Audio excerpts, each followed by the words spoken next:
Olá, eu sou o Marcos Valério XR, no dia 26 de junho de 2020. Estou aqui no meu ambiente de trabalho, a reserva do Jardim Botânico, onde fica a captação de água de uma das estações de tratamento da CAESB. Eu trabalho, para quem ainda não saiba, no setor de saneamento e tenho a obrigação de comentar o ocorrido dessa semana, que foi a aprovação do marco legal do saneamento. É um passo importante no sentido de tentar privatizar o máximo possível a água. Não é o passo definitivo. Nós ainda temos vários estágios para poder ainda reverter ou confrontar a situação. Mas foi um passo crucial. E evidentemente vai ser sancionado pelo nosso presidente da República, que é lacaio do liberalismo.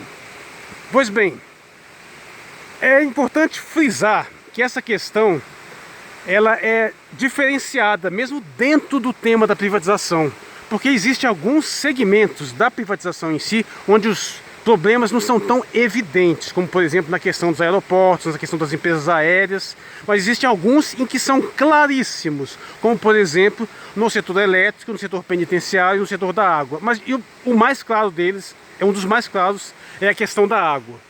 Porque nós já temos uma vasta experiência, uma imensa quantidade de ocorrências, milhares de casos de privatizações, e invariavelmente eles infalivelmente confirmaram aquilo que se temia e que de uma certa forma é até óbvio, que privatização de água não melhora em absolutamente nada e aumenta as tarifas e só serve para, no final das contas, aumentar o desemprego, aumentar a desigualdade e concentrar renda no bolso de uma panelinha. Tem se destacado muito que esse marco legal de saneamento, que foi liderado pelo senador Tasso Gereissati, que é um dos grandes acionistas de empresas totalmente interessadas nisso, como a Ambev e a Coca-Cola, ou seja, legislação clara, em causa própria, em benefício próprio, tem se frisado muito essa questão desse interesse específico de empresas e de umas pessoas em especial. Mas é preciso ir mais além. É preciso observar que o que vai acontecer, o que sempre aconteceu na prática, é o desvio de recursos que são melhor distribuídos, em geral, pela população, para o bolso de uns poucos acionistas. Na verdade, essa questão é claríssima, é um algoritmo, ela é muito simples de se observar. A água é um bem essencial, não é que nem a Netflix, que você pode deixar de assinar.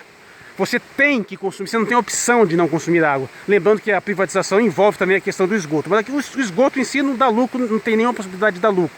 Ele é simplesmente empurrado junto com a produção de água, que essa sim dá lucro. Eu trabalho inclusive com a produção de água. E esse bem você pode até reduzir um pouco o seu consumo, mas isso tem um limite. Você depende, sua vida depende do consumo de água. Então, sendo assim, é óbvio que há um grande interesse em explorar esse recurso financeiramente, porque não existe a possibilidade de você abrir mão dele e não existe nenhuma possibilidade de concorrência. A empresa que assumir, e vejam só, não é a empresa privada que vai construir o sistema, sempre vai assumir um sistema que foi construído pelo Estado e no máximo pode até expandir. Mas a empresa que vai assumir isso e vai explorar isso comercialmente, ela não tem concorrência. Porque é impossível você montar duas redes concorrendo entre si para distribuição de água. Isso não tem como existir em lugar nenhum do mundo. Então isso precisa ficar claro. Não há concorrência, ou seja, o principal argumento do liberalismo para justificar privatizações cai por terra. E você necessariamente, infalivelmente, como se demonstrou em todos os casos históricos, a tarifa de água aumenta muito acima da variação normal. Inclusive, posso fazer claramente um desafio. Eu já gravei alguns vídeos sobre isso que estarão linkados aqui. E eu já fiz esse desafio. Se você colocar uma cláusula em qualquer projeto de privatização exigindo que a tarifa não suba além da variação histórica dos últimos 10 anos, pode apostar, não aparece ninguém.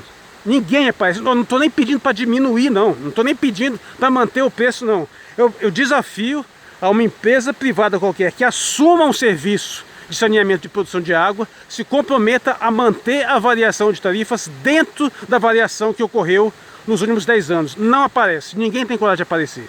Porque sabe que isso é impossível, sabe que não tem como fazer isso. ao assumir essa gestão, o que vai acontecer? Acrescenta um ônus a mais. Porque as agências regulatórias vão exigir que você atenda esses requisitos fundamentais de distribuição e produção de água. Esses requisitos que você não pode simplesmente cortar custos facilmente no processo de tratamento, que exige a captação, geralmente é de rios, mas também às vezes pode ser de poços, que exige você tratar por meio de uma série de produtos químicos que precisam ser usados para tratar a água, para distribuí-la de uma forma potável. E isso tem um custo muito difícil de você cortar, apesar de que tem alguns pontos onde você consegue fazer algumas melhorias no sistema, mas eles são extremamente trabalhosos, extremamente dispendiosos. Então, infalivelmente, só existe duas formas de você conseguir potencializar seu lucro de uma forma fácil: é subindo tarifas e, claro, diminuindo os salários dos trabalhadores do setor e fazendo eles trabalhar muito mais sem nenhum tipo de compensação, que isso é o que infalivelmente acontece, inclusive acontece antes do processo de privatização, uma forma de tentar viabilizar as empresas para tornarem mais palatáveis para a exploração pelo setor privado. Isso a gente, aqui na CAESP, a empresa onde eu trabalho, pelo sindicato que eu participo, nós percebemos isso sistematicamente o tempo todo, políticas de tentar achatar os salários, de tentar aumentar a carga de trabalho sem qualquer compensação. Para quê? Porque se torne mais palatável ao setor privado. Caso contrário, ele não se interessa nem mesmo de tentar disputar uma licitação, se sabe que não vai lucrar. E o que acontece? Invariavelmente, numa cidade local, você vai ter uma série de funcionários que pode até ganhar bem, mas que vão aplicar aquele dinheiro naquela economia local, onde eles vivem, onde eles trabalham e moram, onde eles residem e eles redistribuem, onde eles pagam contas, onde eles também geram empregos ao contratar serviços, ao movimentar a economia local. O que acontece após o processo de privatização é que esses funcionários vão ter uma perda salarial enorme, vai ter uma demissão enorme, vai aumentar o desemprego. E o que vai acontecer com esse dinheiro? Vai se reverter em melhorias para a população? Não, ele vai para o bolso dos acionistas estrangeiros, em sua maioria, ou grande parte, que pelo menos não moram naquele local.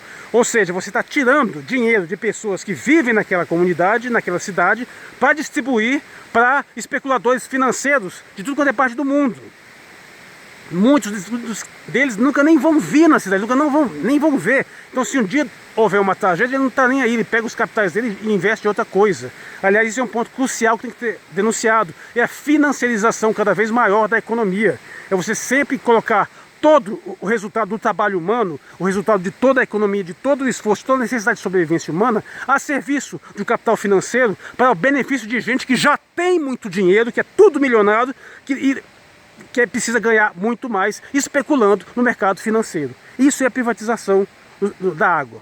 E isso se demonstrou sistematicamente em todos os casos que foram aplicados, praticamente. É o setor onde há mais reversão, reestatizações por causa de demonstrações cabais de incompetência do setor privado em conseguir manter e gerar um serviço público de qualidade, ainda por cima por tarifas acessíveis. Sempre aconteceu o contrário, e não estamos falando de situações pequenas não, de grandes países, de Alemanha, de França, e vários países da Europa, inclusive nossa vizinha aqui, a Argentina, ocorreram esses casos de reestatizações. E no Brasil também já ocorreu algumas reestatizações, porque a empresa privada não deu conta de gerir o serviço devidamente.